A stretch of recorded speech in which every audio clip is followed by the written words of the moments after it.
ইউসুফ আলাইসাল্লামকে যখন জেলখানার মধ্যে আবদ্ধ করা হয়, ইউসুফ আলাইসাল্লামের সাথে দুইজন যুবকও জেলখানায় প্রবেশ করেছিল।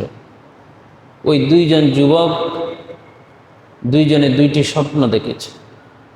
একজন স্বপ্নে দেখলেন যে তিনি বাদশাকে মদ পান করাইতেছে, আরেকজন স্বপ্নে দেখতেছে তার মাথার মধ্যে খাবারের ঝুড়ি রাখা হয়েছে আর পাখিরা সেই খাবারের ঝুড়ি থেকে আহার করতেছে।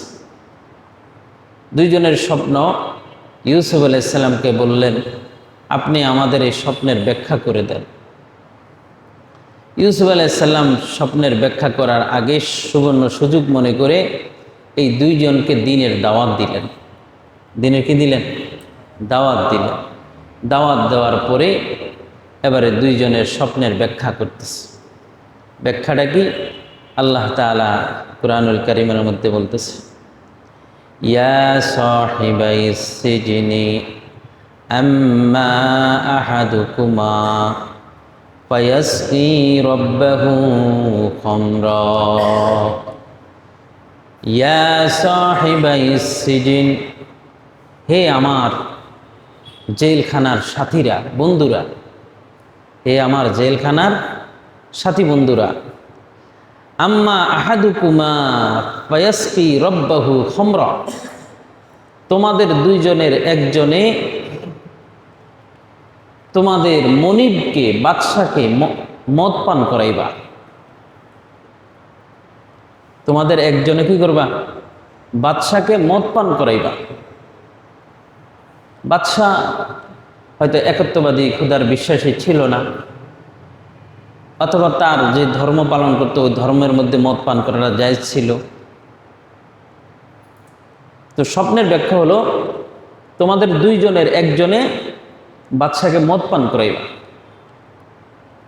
আর অপরজনে ওয়া আম্মাল আখারু ফায়ুসলাবু, অপরজনকে বাদশা শুলিতে চড়াবে। শুলি বুঝেন তো? বর্তমানে তো শুলি দেয় না, বর্তমানে ফাঁসি দেয়। আগেকার শুলির সিস্টেম ছিল। শুলি হলো খেজুর গাছ, শুকনা খেজুর গাছকে গাড়াইয়া আগাটাকে চোক্কা করে, একেবারে কি করে চোক্কা করে সেখানের উপরে বসাই দিত, গুজ্জদার দিয়ে এটা আস্তে আস্তে ভিতরে ঢুকতো আর সেখানেই সে শেষ হয়ে যেত। এটাকে শুলিতে চড়ানো বলে। কথা বুঝছেন? এটা আগেকার সিস্টেম ছিল, মৃত্যুদণ্ডের সিস্টেম ছিল আগে এরকম। তো ইউসুফ আলাইহিস সালাম বলতেছে আরেকজনকে ওয়া আম্মাল আখরু ফায়ুসলাবু, তোমাদের দুইজনের আরেকজনকে শুলিতে চড়ানো হবে। ফাতাকুলুত তায়রু মির রাসিহি, ফাতাকুলুত তায়রু মির রাসিহি, এবং পাখিরা তার মস্তক থেকে আহার করবে। পাখিরা তার মস্তক থেকে মগজগুলা টকটক করে খাবে। কথা বুঝাইছে? দুইজনে স্বপ্ন ব্যাখ্যা করে দিলেন। একজনে বাদশাকে মদ পান করাবে, আরেকজনেরকে শুলিতে চড়াবে, আর তার মাথার মগজগুলা পাখিরা খাবে।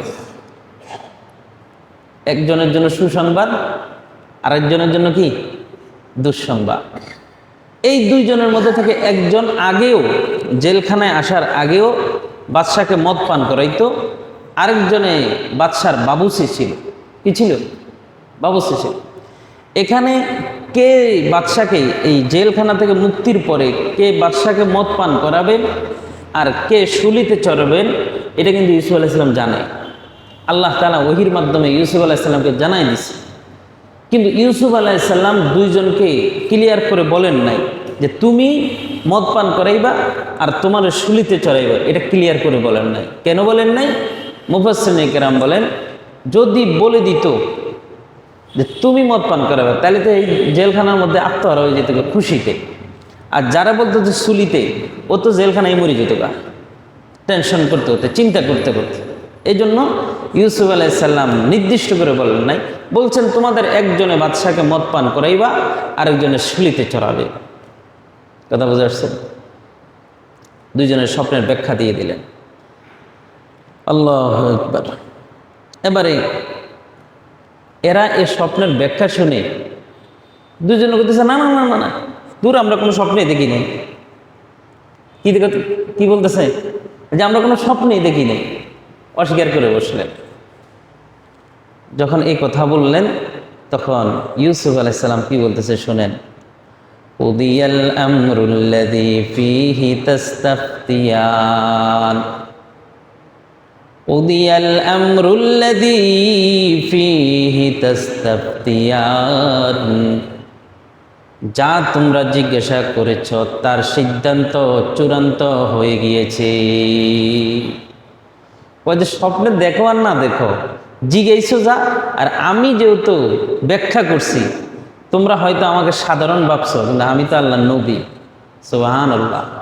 নবীর জবান দিয়ে ব্যাখ্যা বাইর হইছে, এটা কিন্তু ব্যতিক্রম হবে না। কয় যে যা বলছে এখন স্বপ্নে দেখো আর না দেখো, ব্যাখ্যা যা হয়েছে এটা চূড়ান্ত হয়ে গেছে, চূড়ান্ত হয়ে গেছে।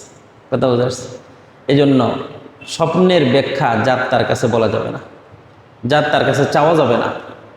স্বপ্ন ভালো হোক আলহামদুলিল্লাহ, খারাপ দেখলে আউযু বিল্লাহি মিন হামাযাতিশ শাইতান অথবা আস্তাগফিরুল্লাহ, ইস্তেগফার করা। কথা বোঝাইছে?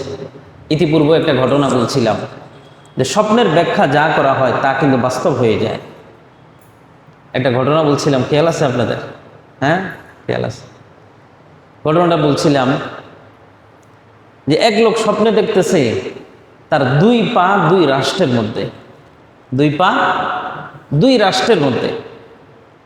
সে একজনকে সকালবেলা ঘুম থেকে উঠে ব্যাখ্যা চাইলেন, ভাই আমি স্বপ্নে দেখতেছি আমার দুই পা দুই রাষ্ট্রে, এটার মানে কি? সে কইতেছে ইন্না লিল্লাহ, তার মানে হলো দুই পা দুই রাষ্ট্রে মানে তোমার মাঝখান দিয়ে ফাইটা যাবে, মাঝখান দিয়ে কি যাবে? ফেরে যাবে। কথা বুঝতেছেন? কথা বোঝা যায়? এ ব্যাখ্যা করছে যে তোমার দুই মাঝখান দিয়ে ফেটে যাবে। ঠিকই, ব্যাখ্যা যা করছে তাই হয়েছে, মাঝখান দিয়ে ফেটে গেছে। ঘটনাটি, এই সংবাদটা পৌঁছেছে তৎকালীন স্বপ্ন ব্যাখ্যার সম্রাট মুহাম্মদ ইবনে সিরিন রহমতুল্লাহ আলাইহির কাছে। উনি আফসোস করে বললেন, হায়, এই স্বপ্নের ব্যাখ্যা তো এটা ছিল না। এই স্বপ্নের ব্যাখ্যা তো ছিল এই লোকটা অচিরেই এই দুইটা রাষ্ট্রের রাষ্ট্রপ্রধান হতো। সুবহানাল্লাহ। আল্লাহ তাআলা তারা দুই রাষ্ট্রের প্রধান বানাই দিতেন, কিন্তু ব্যাখ্যা যা করছে তাই হয়েছে। এই জন্য স্বপ্নের ব্যাখ্যা সবার কাছে চাওয়া যাবে না। বিজ্ঞ কোনো আলেম থাকলে আলেমের কাছে জিজ্ঞেস করা, আর নাইলে ভালো দেখলে আলহামদুলিল্লাহ, খারাপ দেখলে আউযু বিল্লাহি মিন হামাযাতিশ শাইতান অথবা আস্তাগফিরুল্লাহ পড়া, আল্লাহর কাছে মাফ চাওয়া। কথা বুঝাইছে?